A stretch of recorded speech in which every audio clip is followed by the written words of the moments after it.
So, with what I said in part one in mind, I would like to close with some considerations on the idea of paraliturgical composition.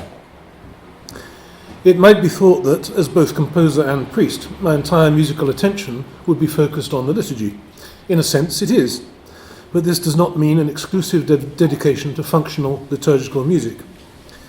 I've always resisted what I think of as the Kapellmeister syndrome, whereby a composer defines himself exclusively as a church composer, and very frequently writes music of substandard quality.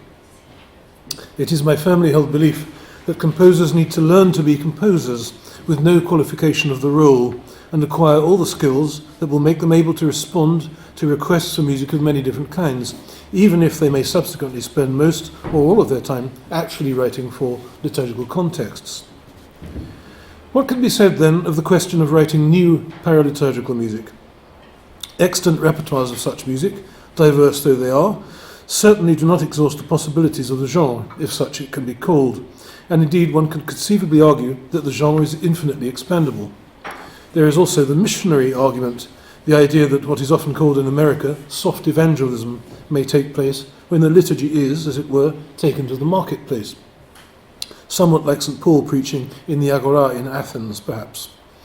And it is an idea that may have its attractions, though personally I've never sought to proselytize in this way.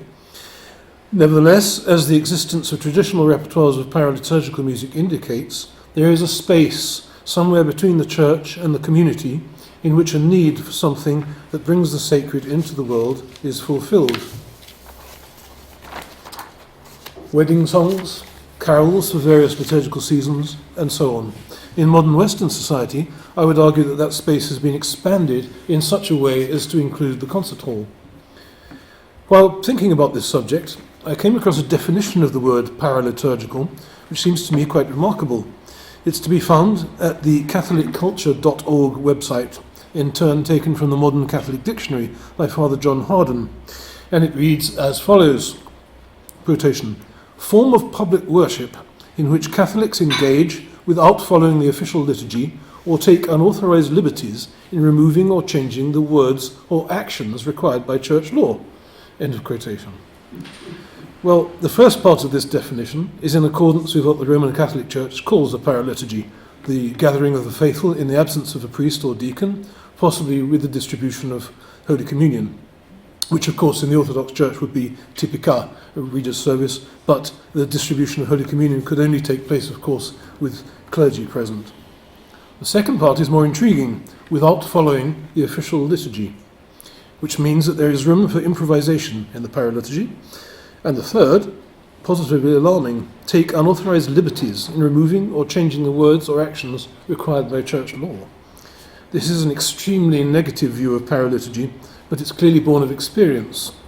While I am glad to say that I have had no such experience myself, the second part's mention of an unofficial liturgy of course suggests such things as the medieval pilgrim songs from the Libri Vermelli, or the collections of Laude Spirituali used by the Brotherhoods in Italy throughout the Middle Ages and long after. And these examples seem to me fruitful models and much closer to what I have in mind when I use the term paraliturgical. In the absence of an actual lay service or of a brotherhood requiring processional hymns, however, it seems to me that the main motivation for the composition of a new paraliturgical work today must be the discovery of a text. And one point of departure is the existence of spiritual or dogmatic texts that lie outside the ritual framework for various reasons. These could naturally include texts that have already been set to music, such as carols or the Laude Spirituali already mentioned. And there is the famous example in the Orthodox world of the paraliturgical hymn Agni Parthene, whose text was written by St. Nectarios of Egina.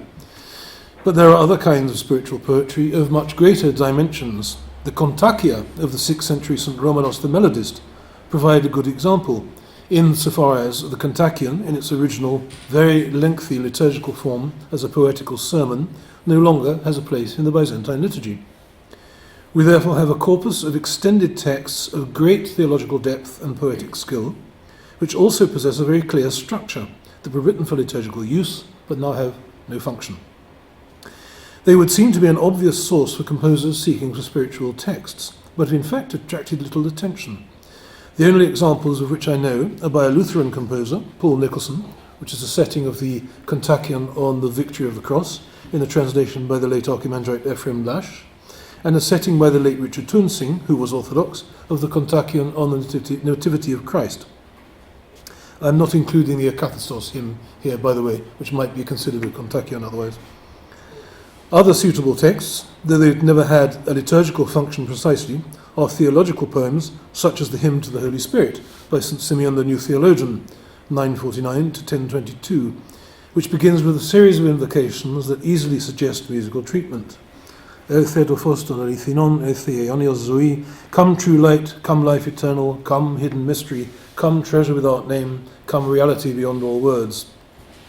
And this text was indeed set by the late Sir John Taverner as the central movement of his Icon of Light, given its premiere by the Tallis Scholars and the Leda String Trio at the Cheltenham Festival in July 1984. Taverner's setting of this invocation allows him to give full rein to his amazing melodic gifts, and the gradual increase in intensity and the sense of movement within stasis create an extraordinary and intense luminosity fully expressive of St. Simeon's vision. The shorter movements on either side are related to each other symmetrically, so 1 to 6, 2 to 7, and 3 to 5. They amplify and comment on the central idea of light. Taverner simply sets, in Greek, the words phos, light, doxa, glory, and epiphania, shining forth, and also the trisagion, Holy God, Holy Mighty, Holy Immortal, have mercy on us. But now I'm going to play part of the central movement, the mystical prayer to the Holy Spirit.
amazing piece. It's just really a set of variations on a scale, a downward scale.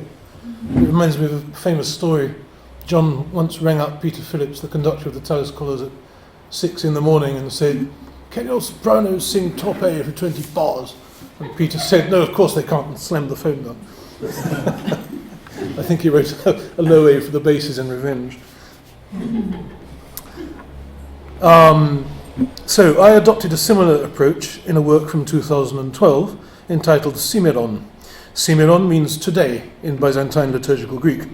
The work was commissioned by the Huivarts trio, which is a string trio, as a counterbalance to Arvo Pärt's vision of the crucifixion in his Stabat Mater, a work I admire enormously, and which prompted me to choose the theme of the resurrection. It also dictated the scoring, vocal trio and string trio. A number of hymns from Holy Week in the Byzantine Rite begin with the word today, underlining the reality and presence of the events of the Passion in the lives of the faithful, which is why I chose this word as the work's title. The texts I use are from the services for Holy Week and Pascha, but at the centre of the piece is part of the remarkable 2nd century poetic homily Peri Pascha, on Pascha, by Bishop Melito of Sardis. It is an extraordinary summary of Byzantine Orthodox Christian theology, placing the narrative of the Passion and Resurrection within the context of salvation history as a whole. It's been described as a precursor of the Kontakion and closely follows the liturgical sequence of Holy Friday, and its impact is quite as immediate as St. Simeon's prayer to the Holy Spirit. So I'll read it to you. "And the law became word, and the old new, coming out of Zion and Jerusalem, and the command grace, and the image reality, and the lamb a son, and the sheep a man, because born as a son, and led as a lamb, and slain as a sheep, and buried as a man, rose from the dead as God, being by nature God and man. He is everything, the law because he judges, the word because he teaches, the grace because he saves, the Father because he begets, the Son because he is begotten, the sheep because he suffers, the man because he is buried, God because he rises. This is Jesus Christ, whose glory is unto the ages of ages. Amen." Perfect summary of Passion and Resurrection. Now, the word today is repeatedly used in the work both as a structural pillar, as a reiteration of the presence and reality of the events of the Passion and Resurrection of Christ. While the narrative is given to the three voices, the string trio is also an active participant in its musical presentation, as well as, particularly towards the end of the work, a metaphysical commentator, so to speak, haloing the words, the sung words, as though in an icon. So now I'll try and find that section.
Such paraliturgical music is then, for me, a way forward, the creation of something that is not liturgical, but which may involve liturgical elements, and is a deep expression of the Church's theology, but destined for performance outside the church building. One could describe this, in fact, as an eschatological procedure. If the divine liturgy, the Eucharist, is the presence of the kingdom of God, then, as artists, we are certainly called upon to transmit the message of that kingdom outside the four walls of the church building. Thank you.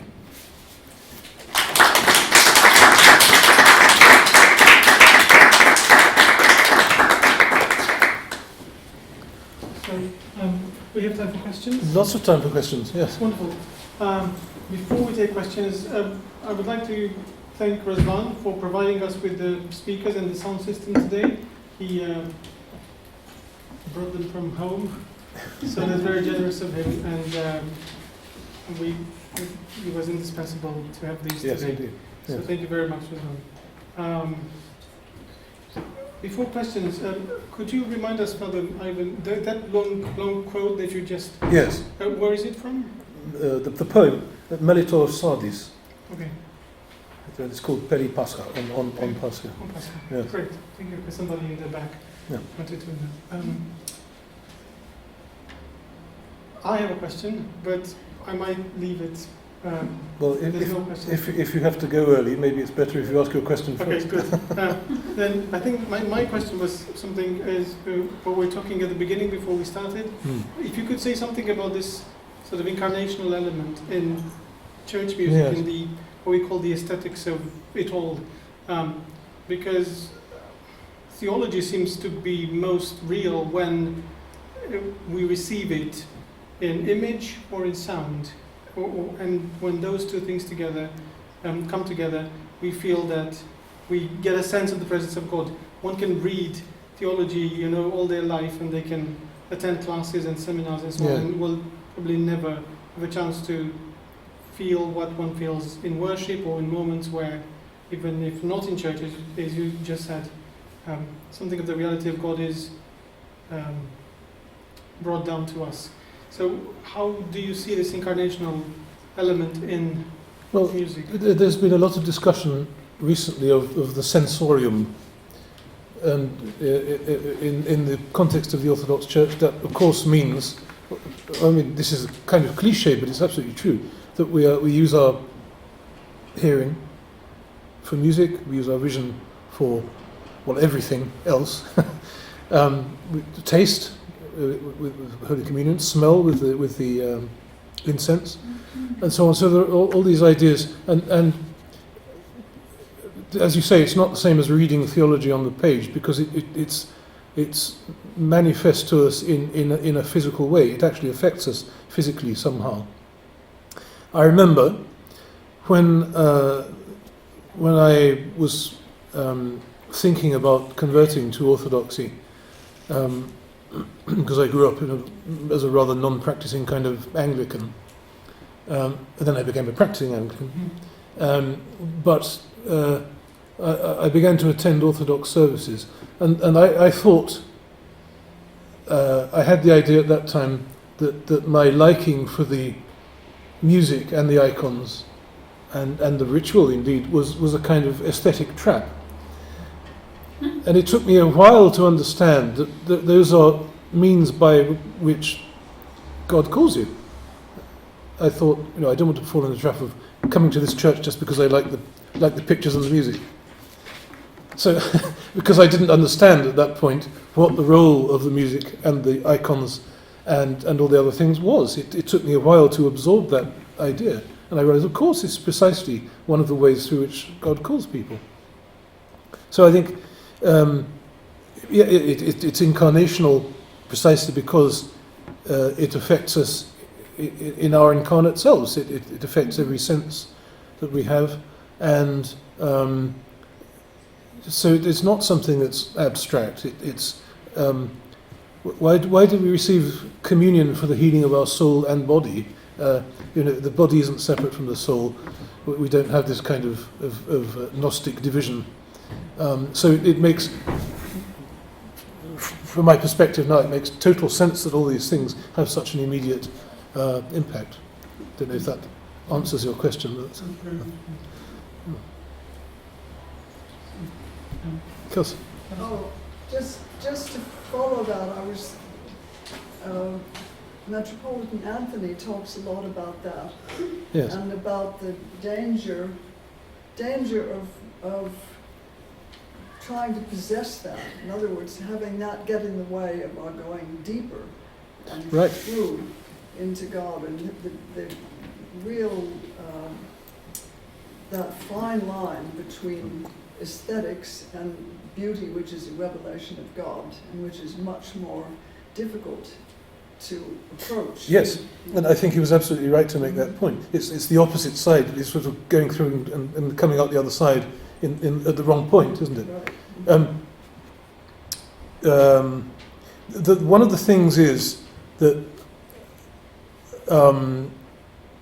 it's difficult for us to talk about these things except using technical language. We're talking about aesthetics. I mean, it's a technical vocabulary of itself, but we don't really have any other vocabulary to describe these phenomena. How do we talk about music or icons unless we use technical words? I mean, precisely because we cannot transmit the exact effects that they have on us, spiritually speaking. We have to use the extant technical vocabularies of art history or musicology or whatever it may be in order to describe these things. And then, of course, you have precisely that danger that you enjoy these things just for themselves, or you become absorbed by them in an academic way without feeling them, without that depth of understanding that Metropolitan Anthony warned against. And that can happen. I mean, as Father Douglas said, last week I spent the whole week at an academic conference talking about Orthodox church music. And it might have seemed to an outsider that we were all living in an ivory tower talking about things that were not of any real importance to anybody. But when you see these same people go to the church and chant Vespers in all their different languages, in different musical styles, and actually participate in the worship, you understand it's not that at all. They're really there because this is the only way we have to talk about things that are, in fact, too deep for speech.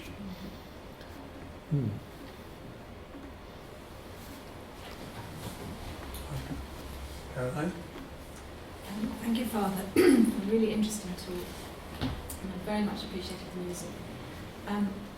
I have loads of questions, really. I'm really, in a way, kind of struggling. But I thought, if I may I ask a question about art, specifically the icon? Does what you said about bringing music out from the liturgy, the paraliturgy and music, and the fact that you can't really get to grips with, as I understand what you were saying, with the true sense of the music in our broken world and through our broken world, filtered as it is, does all of that apply to appreciating and understanding icons when brought out from their true place? Can one, through an icon outside in the marketplace, as you discussed, do good or do harm? I would say that it could do good. I mean, if I see an icon in a museum, I want to go and venerate it. I don't look at it as I look at a Cubist painting, for example.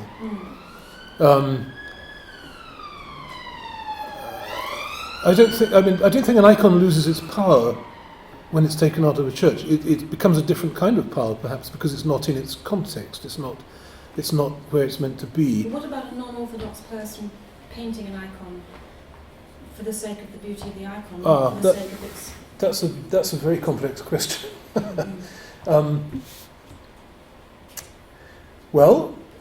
I mentioned a Lutheran composer's setting of a Kontakion, for example, and other non-Orthodox composers have set Orthodox texts from the Byzantine Rite. I don't know what I feel about that, really. I mean, on the one hand, it's somewhat disturbing in a way, because it feels as though somebody's taking what's ours and possibly misusing it. On the other hand, if you take a positive attitude towards it, which is what I tend to do, you can see people from outside the Orthodox faith embracing aspects of our spirituality, which can only be a good thing if they are filled spiritually by the truth of orthodoxy, at least to a certain extent, then that must be a good thing. So I think you can approach it from either way, but I would tend to prefer a positive view of it. And just one other thing I was going to say. Of course, you can have icons outside as well. I mean, we have churches with icons outside. So and of course, the function of an icon is not the same as the function of music, and it's very easy to make that equivalence in a rather simplistic way. That's to say, there are things you can do with music, like perform it in a concert hall, that you can't do with an icon. The nearest equivalent would be putting an icon in a museum, I suppose. But then they're not exactly similar things. So there's a set of conditions attached to each kind of art, I think. If I could just make a comment Of course. about that, sort of the reverse of that. Yesterday I was in the church here in St. Giles where we the parish where I serve meets, and to meet with some people. And there was the university orchestra, the student orchestra rehearsing in the church because they later had a concert yesterday evening. The music that they were playing was actually the Lord of the Rings soundtrack, basically. So, which I'm very familiar with because I'm a fan. and it was interesting to think that in a church like that sort of music that was not meant to be religious anyway, was being played in a place that is very much used as a church for worship, both by the Orthodox and the Anglicans. Yeah. And kind of that made me think. And I was just sitting there listening to that, and it didn't feel strange at all. It didn't feel like this is not the right place to listen or play this music. So, but the interesting thing, because I was there until people started coming, paying for tickets to the concert. The orchestra was placed at the back of the church, and everyone who was coming to attend would have their back to the altar. To the orchestra, yes. No, back to the altar. Oh, I see. They turn the chairs around. Exactly. Yes. So that was to me. I didn't have time to process all this, but just as an image, it felt, as you said, a little bit unnerving. But I just wanted to offer this as a kind of a reverse of what you were saying about taking church music out of the church and bringing other sorts of music or non-ecclesial, non-church music into the church. Yes. And how that space becomes. No, it's a very interesting thing. Yes. I would like to add a comment to your comment. Because I've just read the news today, I think it was today, that in Romania there is a national TV station of the church and a national radio station of the church. I think they're both called Trinitas. So they've embraced classical music. So it's pretty much like the Orthodox program in Romania is like a classic FM, if you like, interspersed with some Byzantine chant, and sometimes programs. But I think by and large it's become a classical music, both classical music channel. Sounds like a mixture of classic FM and ancient faith or something. Something like that. But even more than that. Now there is a national classical music festival in Romania, Georgianescu Festival, of which Romanians are very proud and so on. And the Romanian television has been broadcasting that ever since its inception. And now they've kind of lost the contract, and now Trinitas are going to broadcast. So there is a curious synergy between Orthodoxy in Romania and classical music. And many people, I read some of the comments on Twitter and so on. Yes, the Orthodox Church rightly owns classical music because, and many people say things like that's where it belongs. Near culture belongs near faith and all sorts of things. So isn't this amazing that this unusual combination, which gets more and more intertwined and stronger between the Orthodox faith in Romania and classical music. Yes, I can't quite see that happening in Great Britain, though. Father, do you think that it used to be more like that? Because I just think, like, if you think about, there's a very rich choral tradition. I know it's not Orthodox, but like in our country, like Yeah, the cathedral, yeah. the cathedral tradition. So a lot of the very loved pieces within our society, things like Handel's Messiah, Bach. Oh yes, and the whole of the Renaissance. Yeah, it came yeah. from a religious. Yes. And I mean, certainly, kind of growing up and going to a cathedral school. Although I was baptised Orthodox as a child, like that rich Christian choral tradition, like very much like fed my soul as well as obviously the liturgy on a Sunday. So I think our culture had that more in the past. I mean, not obviously from a Catholic and Protestant, but it used to be much more broadcast on the radio than it has been. Yes, there's probably been a diminution in the amount that is broadcast. I agree. I mean, a huge influence on me as a composer is Renaissance music. I used to sing it all the time. I've conducted reams and reams of it, and its sound is in my head. It's one of the sounds that I can hear it when I listen to I'm not conscious of it when I'm writing, but when I listen to a choral piece I've written, it's the way it's scored, it's the way the voices move, and that's part of my vocabulary. I remember when I was doing my first degree at London University, one of the rituals, apart from singing in the choir, when I used to sing in choral evensong and so on, one of the rituals would be dashing home to listen to choral evensong twice a week on Radio 3, so yes, I mean I agree, but Christianity in general has been pushed out of sight almost in contemporary British culture, it seems to me. I was actually conducting an experiment earlier this afternoon. I wasn't wearing a russell, but I was wearing a Roman collar. I was just when I was walking up and down the street. I wasn't walking up and down the street. I had something to go and do, but I thought I'm going to wear the collar and see what people's reaction is. And it's curious, it's easier to get away with it in a place like Cambridge than it is somewhere else, I suppose. But it's not the common thing it used to be. It wouldn't have been remarkable at one point in this country to see a clergyman dressed wearing a Roman collar walking down the street. And I think particularly since the Roman clergy have given up wearing clerical clothes, generally speaking, outside the services, it's just there's an absence there. Yeah. Anyway, that's just an aside, but it strikes me that it's connected in some way with what you're saying. Father? In connection with this disconnect, as it were, between religion and society, I think if you ask anybody what music was sung at the funeral of Princess Diana, the one piece anyone will remember, and actually I can't remember anything else either, was John Taverner's Song for the Faith. Yes. And that really did resonate with people. Yes. Profoundly. Yes. For the younger people especially, which are so far away with their rap music and everything, their spirituality is numb. And I think the only way we could get through like that, appealing to people. Yes.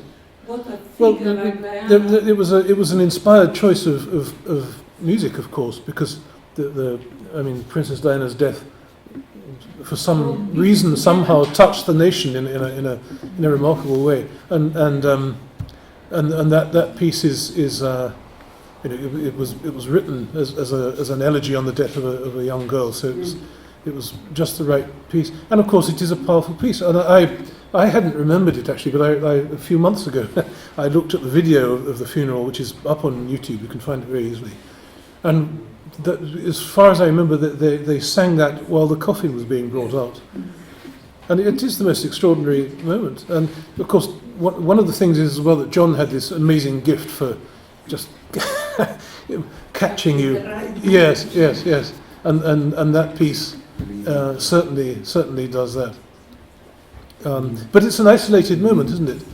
I mean, of course, you couldn't have a moment like that repeated very often anyway. No. But you're right. Yes, it was a demonstration of the extraordinary power that these things can have. May I ask another? Of course. Make another point. How much in all this process, I use the word process of composition, in particular what you've been talking about, must also be borne in mind the maturing process within the composer. Because I don't know, I would imagine you're not writing the same stuff today that you were 20 years ago. No, it's changed.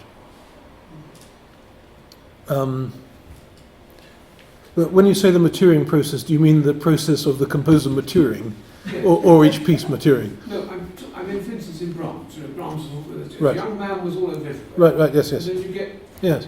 to the later 120 around there. No, I mean, it seems to me that, of course, any artist will find his or her style changing, and it's not something you set out to do necessarily. Some do, but most of us don't, I think. And I remember being aware of this when I was doing my doctorate, which was in when did I finish it? 2008. And I chose to do my doctorate with William Brooks at York University because he was a composer whose music is completely different from mine, but whom I respected very greatly. And I could feel that something was happening in my music, and I wasn't in charge of it, and I wanted to have an objective opinion about it, an objective view on it. Someone from somewhere else whom I respected in technical terms, but wrote completely different things, but could say, look, you need to do this, or that doesn't work, or what do you think about that? And that was exactly what happened. So it was a wonderful thing because it happened precisely at that moment. But also, when I look back at what I was writing, 30 years ago, I suppose, 25, 30 years ago, it strikes me how little I knew and how much I was splashing about and trying things out in a way about which I would be much more cautious now. Partly because I know more, just because I've lived longer. And also I hope I know how to process it myself when I'm working on a piece. That the way it happens is so it's both ingrained but also more flexible, in that I can be more self-critical, in fact. So there's that as well. Does that make sense? Yeah, because you are an amazing speaker in great Orthodox theological sense. So we just use it not para-liturgical, it's actually liturgical. I think of composer Maurice Duruflé. Yeah. He was organized, he wrote some very rigorous stuff, but his last piece was a setting of the Lord's Prayer. Yes. Immensely simple. Yes. Just That's another thing, simplicity. I'm glad you mentioned that. When I realised that I had to take on board Orthodox cultures in some way in the music I was writing, I decided to do, and this was a conscious decision, decided to do what Taverner had done actually, and just drastically simplify my music, which meant basically going back to melody.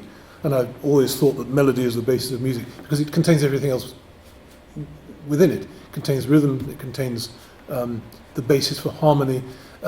So I've always been my music's always conceived very melodically. Yeah. And so I stripped everything away and it's like a painting, an impasto painting, which got lots and lots of layers of paint on it, and you want to chip it, well, you can have this temptation to chip it away and see what the original drawing looks like. Well, it was a bit like that. I threw out notes and started to write much clearer textures and simpler things. And then what I found was, after about 15 years, that my music was becoming complex again. I don't mean complex, but it was more complicated, because I'd taken the trouble to simplify it, and I was building it up again, but in a way that I hadn't thought about before. Before it had been a kind of rather chaotic thing. I mean, if you want to write music, you go and learn how to do it from somebody, and you copy people, and it's all a bit of a patchwork. You learn bits from here and bits from there, and you try things out, and you arrive at some kind of. This is why so many composers throw everything away. They get to the age of 30 and say, "I'm burning all this lot and starting again." I didn't do that, but I did thin out my catalogue. So there's a lot of stuff that's not on my opus list on the website because it no longer exists. But there are plenty of pieces that do exist still. But did you enjoy thinning out? Yes, I did. Yes. I did enjoy thinning it out. Yes. And the point is that it made me able to recomplicate my music and build on it, as I say, in a way I hadn't been able to do before. And then when during this period of when I was doing my doctorate. As I say, my music started to change again, and I found myself interested in things like heterophony, which is when you have a melody and it's played against itself, but in a slightly ornamented version, so they don't sound exactly the same. And I worked a lot with this technique. And the thing about that is, not only is it very difficult for voices to do, it's much easier for instruments, but it's terrible if you're singing heterophonically, unless you're doing those Scottish psalms, in Gaelic, the things I mean? When the whole congregation sings those psalms, that's heterophony. So you've got the same melody all sung at different speeds and with different ornamentations. So when you start to use that as a musical technique, it inevitably means, and I was using it in canon, in other words, the melodies were starting at different points, one slightly after the other. So it means that you lose the structural pillars that I'd gone to such efforts to invent to clarify the structure. So I had to deal with it. I had to think what to do. So you end up with sort of slanted pillars. And then you can decide, of course, just to stop and put in a pillar. Or there are various things. But it's having the option to do that and knowing that you've got a basic technique there. But as I say, this is not just applicable to... in fact, in many ways, it's far from applicable to sacred music. This is simply a question of compositional technique in general. Long answer to a short question.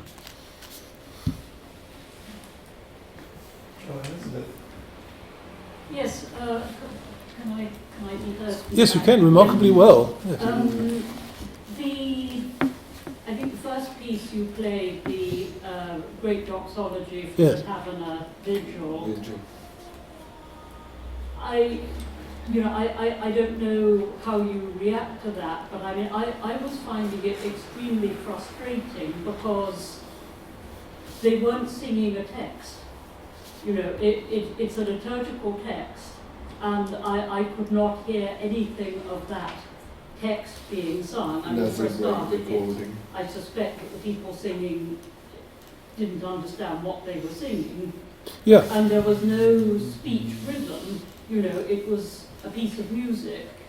And I'm wondering, in a liturgical setting, that would be, however beautiful, it would not be good liturgical singing. I'm wondering, in effectively a paraliturgical setting, is that still a drawback, or is there something just in the music that is carrying people regardless of the text?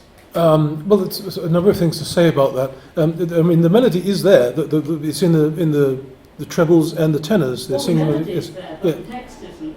Well, I could hear it. The text. It is. It's a Sakhilaridis melody. It's a 19th century Greek melody. So you can hear all that. But the thing is that he's got, in between those two voices, he's got other voices singing on R, and they move about a lot. So you're right that they do obscure the audibility of the text. But to that I would also say, firstly, that setting was written for, it's a one-off. It's a huge display piece, if you like. And secondly, John was very much still exploring then. And he tried out a lot of things in that were to serve him very well in other bits of it, not particularly that. Though I do think it's an amazing thing. That doxology, I think it's a pretty mind-blowing piece, actually. But as you say, it's not ideal liturgical music. I think you're quite right. It's absolutely audible. It wasn't that the words weren't audible. Available. On MP3. Yes, it's on YouTube actually. Somebody uploaded it finally. So yes, your last question about paraliturgical use. Well, I mean, you can say obviously that these questions matter less if you're being paraliturgical precisely because it isn't liturgy, where you don't have the imperative to hear the text. Whether that's a good argument or not, I don't really know. What I can tell you is that I would do things as I did, in fact, in this last piece I played, Cimeron, that I would do things in that piece because it's paraliturgical, because it's to be heard in a concert hall, that I would never do in a liturgical piece. So there's but that's just me. Other people may think differently about it. Okay. Yes.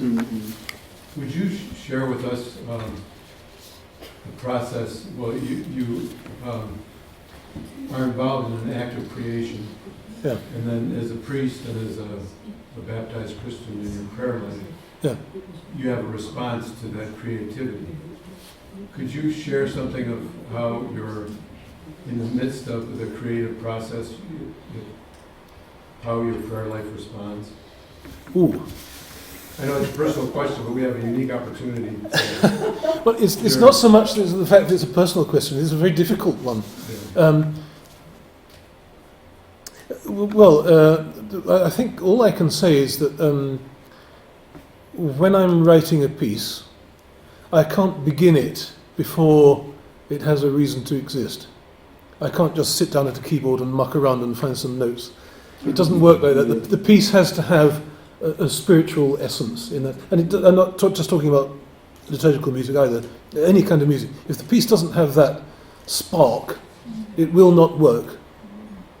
I discovered this many, many years ago, that you can't force a piece. So what I do, if somebody commissions a piece, for example, you need the parameters. You need to know that it's has to be this particular text or a text about a particular theme, and it's for this scoring, right? This set of voices or these instruments.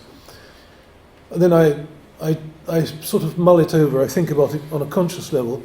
Then I go and walk the dogs or something, and something happens. It's not thinking, but it's a spiritual process. It's something that happens at that level, and I can't describe it. But it's something to do with prayer as well. But it's not organised at all. It's nothing to do with me. The seed is there, and then something happens. And I can't describe it any more than that. Of course, what then happens is once I've got that, and it can take various forms. It can be a chord, it can be a colour, it can be a melody, it can be a few bars. Once I've got that, then the piece can change. It doesn't stay exactly the same. I mean, I may not even know how it would continue, but if I probably have a basic idea of it at that point. But then it changes, and that's a process. So I feel I'm in dialogue with that material that's been given to me. It sounds very pompous to put it like that, but it is a bit what it's like. It's a dialogue. So I think that's the best I can answer your question. Thank you. Kelsey. I just want to go back to the Doxology. Yes. I kind of, to answer Elizabeth too, John wrote that when he was just beginning to be Orthodox. Yes. He didn't really understand In at that point 1995. what was happening. And I think what you're hearing, Elizabeth, is the absence of something he couldn't put into it at that time. Yeah. And you're speaking about it in terms of words, but it's not words. I mean, oddly enough, John was the Doxology in the vigil was the most sacred part of the vigil to him. And he was usually on his knees. But the odd thing is he doesn't catch the spirit of the Doxology. Well, I'm not sure about that, because you could say that that's a spirit of a Greek doxology, which is much more triumphant than you hear it in the Russian church. It's almost penitential in the Russian church. So don't forget that aspect. Right, okay, but it certainly didn't have that kind of deep underlying, that sense of the eternal unfolding of things outside of time. Well, no, but if you go to Orthodox in a Greek church, you won't get that either. You'll get a right, trumpet fanfare, right. you know. But that's And actually, what's interesting about this setting to me is that melody is there, but it's so wonderfully static. I use the phrase movement in stasis, and that's what I think. These beautiful lines flowing over each other, and it's like a very slow flow of I won't say lava because that's hot, but it glows. The piece glows for me. But of course, we're all going to have different reactions to these things. And it's interesting, actually, that you say that. But I do think it's an important point that the doxology in the Russian style it tends to be in a minor key, and it's people do go on their knees, which they would never do in a Greek church. It's just or a Romanian church. So I think. where do you live? Do you live in Finland? No, in Portugal, much warmer. In Portugal. Yes. I think we ought to. Can we have one more question? Yes, probably one more question. Right. Well, it was really a comment on what's just been said, Yes. because I think I can grasp what Elizabeth is saying about not getting something from that. I won't say more than that. And I was going to ask about, is it in the fact that the text works with the music, or that it is the text that it is, or could it work in a profound way as a piece without words? I mean, is it in the chords, or is it in the composition? I think there's a bit of that there. My question was, Yes. does the devil have all the best jokes? No. At least I'm going to do my best to prevent him from having them while I'm alive. So. And while you live in Portugal. But Yes. I said, it's sort of I'm not quite sure how to put it into words. Right. But from a performer's point of view, singing liturgically in church is completely and utterly to God. Yes. As a performer, singing liturgical music in a concert situation, you are very much aware of yourself being judged and having to perform to the audience. Yes. And perfectionism Yes. and all those sorts of things which come into play. I would be very interested to know what your thoughts were about that. Oh, it's a complicated thing. I mean, I've conducted so many concerts of sacred music in concert halls. It is a perfectly natural thing for me to do. But you're right. I mean, it's a strange thing in one way. On the other hand, I've got so used to it. It doesn't bother me. I can't say it bothers me. But I mean, I do sing in a different way if I'm singing in church. There's no doubt about that at all. I used to argue that I conducted sacred music better than an atheist, precisely because I believed it. I'm not sure if I still have that belief, but it was a good one-liner too. I think you still do have that belief. But it's yes, they're two different things that run in parallel. That's I would say that. Yeah. I think we should probably wrap up our lovely evening together. As anticipated, this has been a Feast. very special feast indeed. Well, thank A you. very special day, and I'm sure many of you will run home and look for the pieces we've just listened today, because they were wonderful. And thank you, Father Ivan, for the insights you have brought, for the music you have brought, and for all that you have shared with us. And for a brilliant presentation. And for a brilliant presentation. So let's give. Thank you very much.